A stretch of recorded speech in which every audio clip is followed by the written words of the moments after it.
Hello, I am Raina Harmon, and this is my presentation over Black Like Me by John Howard Griffin.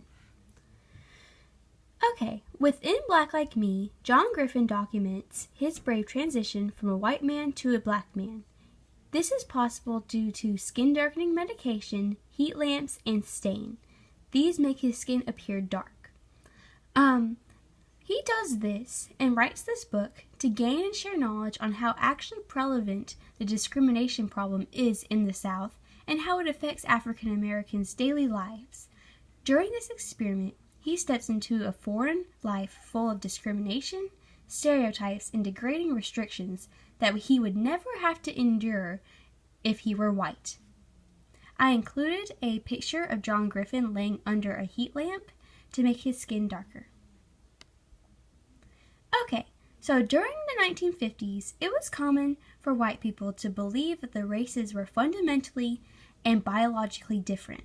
The belief was that African Americans were not educated, were sex-crazed, had more illegitimate children, lost their virginities earlier, and did more crime.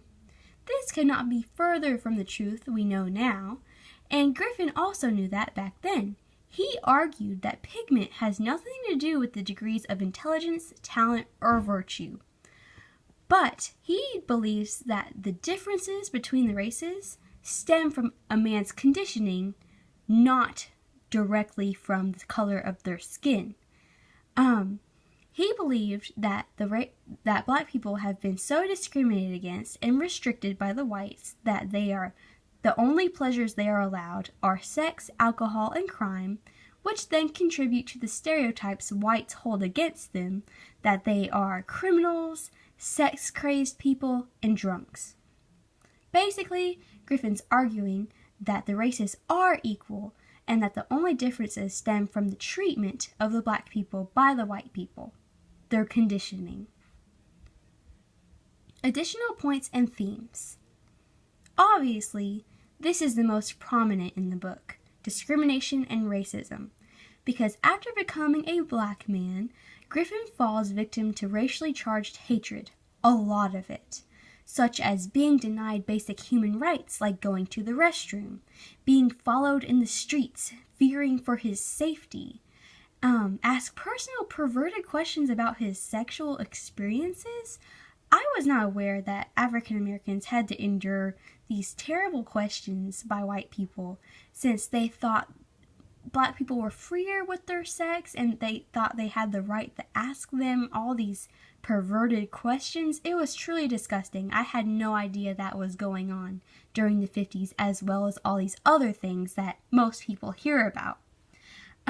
He was also denied cashing his checks at many establishments. He was only allowed to cash his check when he went to this Catholic library, and he was constantly unemployed. I don't think he found a job during the book. Specifically, this man, owner at this plant, told him that they were purposely weeding out black people from their plant to give the better jobs to the white people. And he also received many hateful stares along the way, as you can imagine. I included a picture of John Griffin as a black man just to give an example, because I knew when I was finished reading the book, I wanted to see what he looked like, obviously. Okay, another prominent theme in Black Like Me is the resistance to change. This one is my favorite because I think it's the most important. Okay, so while disguised as a black man, Griffin encounters many white people who treat him very unfairly and say horrible things towards him. Though horribly racist, he notices that some have a faint sympathy or regret after they say something terrible to him.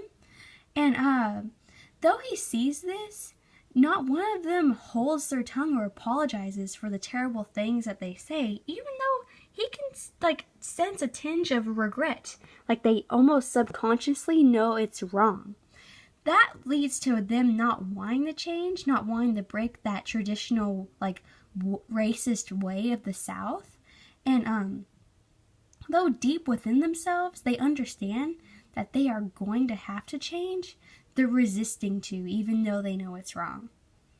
I include a quote from Socrates: "Man's worst ill is stubbornness of the heart." Okay, unity and kindness. Now, I know what you're thinking. How could this possibly be a theme in this book of discrimination, hate, and racism? Well, Griffin realizes that because of the discrimination and hate, Black people tended to comfort and seek comfort from each other more and more. Like, they always greeted each other and they treated each other with kindness that you really wouldn't show a stranger. Like, he encountered many troubles. Like, he couldn't find this place, and this other Black person offered to walk him there, even though it was 2 blocks out of his way. And when he didn't have a place to stay, another Black man offered his very much crowded house to him, even though he was a complete stranger. Griffin then realized that they needed to establish friendship to buffer against the invisible threat, which is white people. So basically, the discrimination of white people brought the Black people together because they needed to comfort each other in such hard times for their race. And I include a quote: "Like shipwrecked people, we huddled together in a warmth and courtesy that was pure and pathetic." I thought that was very impactful. I also include another photo of John Griffin.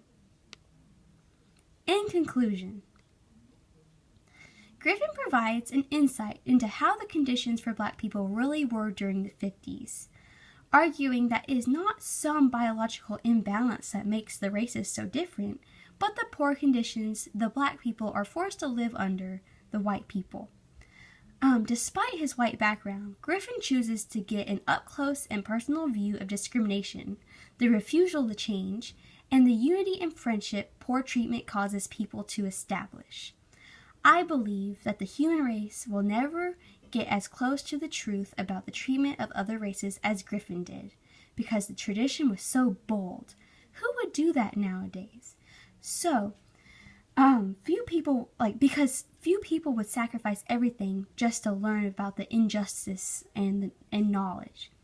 So, thank you. This has been my presentation over Black Like Me. I hope you enjoyed it. Goodbye.